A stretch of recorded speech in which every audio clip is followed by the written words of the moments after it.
एक जगह सेवा कार्य की दृष्टि से आयोजन हुआ। लोगों ने अपने मित्र से कहा कि तुम इतने धनी आदमी हो, दो कुछ। कहने लगा कि अब सब लोग दे रहे हैं तो हमारा देना जरूरी है क्या? अरे भाई, तो सब लोगों का अपनी करनी का फल मिलेगा, तुम भी तो कुछ कर लो। अच्छा तो ठीक है, अच्छा एक काम करते हैं, क्या कल देंगे? ठीक है। दूसरे दिन आया 1 रुपया लेकर, पुराना जमाना, चांदी का रुपया, सो मुट्ठी में दबाए। अब सोचे दें कि न दें, दें कि न दें, दे देना चाहिए। अच्छा, फिर बोला अब जरूरी थोड़ी कि हम भी दें, इतने लोग दे ही रहे हैं। फिर अब जैसे जैसे देने का मन आवे वैसे मुट्ठी और कड़ाई से बंद करे, लेकिन सोचा अब दे ही डालें। अब आध घंटा तो यही सोचता रहा, दें कि न दें, दें कि न दें। फिर सोचा देख लें एक बार, फिर तो ये देखने को मिलेगा नहीं। सो जैसे ही मुट्ठी खोली तो हाथ पसीज गया था, दिल तो नहीं पसीजा, हाथ पसीज गया, पसीना आया। और जो देखा कि हाथ पसीज गया, पसीना, सो रुपए से बोला अरे तुम बहुत रोते हो, हम तुम्हें किसी को नहीं देंगे। फिर जेब में रख लिया।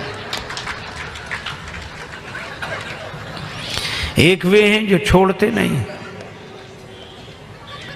और मुझे एक संत कथा सुना रहे थे, एक सज्जन का नाम था दानचंद। गंगा जी से 12 किलोमीटर दूर उनका गांव था। दानचंद को भगवान ने संपन्नता तो दी थी, धन तो दिया था, लेकिन लोभ ही इतने थे कि लोगों ने व्यंग में ही उनका नाम दानचंद रख दिया था। कभी कोई पुण्य कार्य नहीं किया, कहते खर्च होगा। तो पत्नी ने कहा कि गंगा जी नहाया और 12 किलोमीटर दूर हैं, इसमें क्या खर्च हो रहा है, चले जाओ। सवारी की भी जरूरत नहीं, पैदल पैदल चले जाओ, पर गंगा जी तो नहा लो। ठीक है, बहुत कहा तो सोचा जीवन में एक बार गंगा जी नहा लें, क्या हर्ज है, 12 किलोमीटर दूर है गंगा जी, जा पैदल पैदल गया, खर्चा कौन करे सवारी। अब गंगा जी किनारे पहुंचकर सोचा घाट पर नहीं जाएंगे, वहां पंडा लोग रहते हैं, पंडा कहेंगे कि दान दो। तो मुर्दा घाट पर गए।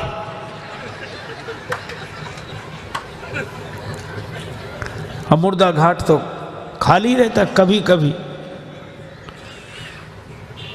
कभी दुनिया में अपने घर में कोई सीट खाली करता है तो मुर्दा घाट भरता है, बाकी तो खाली है। सोचा ये ठीक, न पंडा का झंझट, न दान का, न पुण्य का।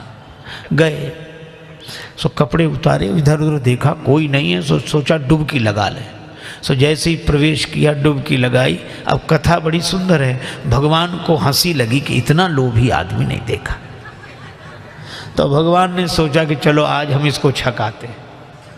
तो दानचंद ने देखा इधर उधर कोई नहीं था, पर गंगा जी में जैसे ही डुबकी लगा के और बाहर निकले, वैसे ही पंडा के रूप में भगवान उपस्थित। यजमान की जय हो।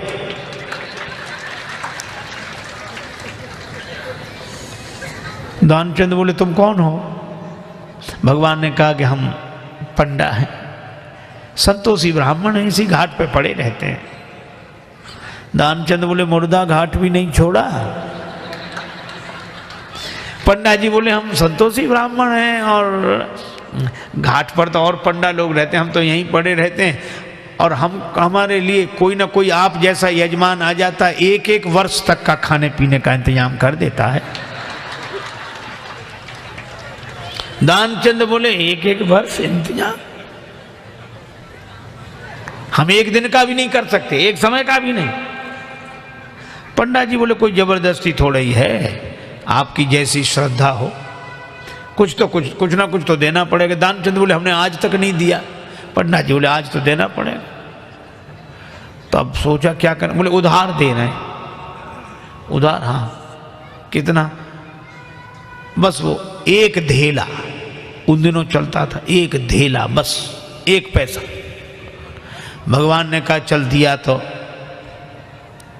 संकल्प करा लिया, 1 धेला उधार देकर 12 किलोमीटर गया, नहाया, फिर 12 किलोमीटर पैदल चलकर आया। शाम होने को आई, थका हुआ दानचंद बेचारा घर में भीतर सोने ही जा रहा था। तब तक दरवाजे पे आवाज आई, यजमान की जय हो। दानचंद का देखो कौन है, पत्नी बाहर गई, देख आई और बोली किसी पंडा से कुछ देने के लिए कहे आए थे?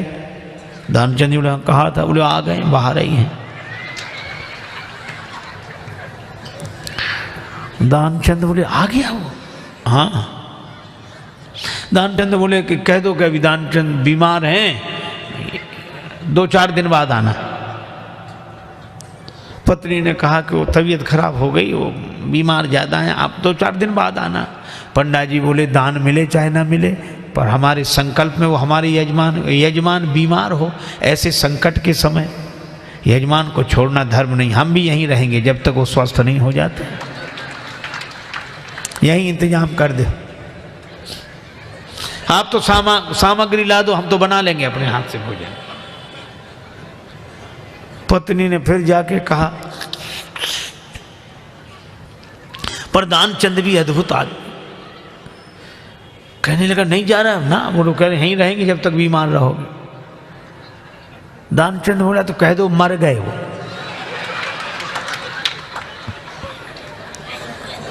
तो ये ऐसे कैसे कह दें? दानचंद बोले तुम कह दो हम श्वास रो के पड़े रहेंगे। पत्नी ने झूठे जाकर रोते हुए अभी अभी चले गए, वो समाप्त। पंडा जी बोले चले गए, मर गए? अरे राम राम, लेकिन यजमान का जब तक अंतिम संस्कार ना हो जाए हम कैसे जा सकते? और तुम कहां बुलाती फिरोगी लोगों को, गांव इतना बड़ा, हम ही सबको खबर किए देते हैं।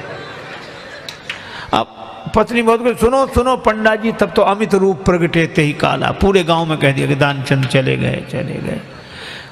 अच्छा, लोग सचमुच इकट्ठे हो गए और भगवान को भी मन में हंसी लगे, ऐसा जिद्दी आदमी श्वास रोके पड़ा। लोगों ने उसे मुर्दा समझकर उठाया। अब उसकी पत्नी रोवे, और वो सही में रोवे, वो कहे ये मरे नहीं हैं। और गांव वाले कहते जाने वाला तो गया, ये तो तुम्हारा मोह है। वो कहे कि नहीं मरे, गए वो तो। वो बेचारी रोती रही, कौन सुने। दानचंद को उठा लिया, बांध लिया, और वो भी बंध गया। भगवान ने कहा कि हद हो गई, ऐसा आदमी हमने नहीं देखा। भगवान को लगा कि सब हमसे हार जाते हैं, आज हम हार गए इससे। ले गए, चिता पर रख दिया, अग्नि लगने वाली थी। भगवान ने कहा ये मर जाएगा लेकिन देगा नहीं कुछ। तो भगवान ने कहा कि यजमान के कान में हम कुछ मंत्र बोलेंगे। हाँ ठीक है। सो भगवान ने कान में कहा, आया हूं बैकुंठ से तुम हित नाता जोड़। भगवान ने कहा कि हम हार गए, हम भगवान हैं, बैकुंठ से आए, तुमसे नाता हमने जोड़ा। सो पंडा ने जो कहा कि आया हूं बैकुंठ से तुम हित नाता जोड़, तो दानचंद ने सोचा ये तो भगवान है। सो आंख खोली, और जो आंख खोली तो वही पंडा, और जो पंडा को देखा तो फिर आंख बंद कर ली। भगवान ने कहा कि हम तुमसे कुछ नहीं लेंगे, मांग ले हो वरदान कछु, तुम ही हमसे कुछ मांग लो। तो दानचंद क्या बोला? बोले धेला दीजिए छोड़, बस वही छोड़ दो और कुछ नहीं चाहिए। अब बोलो।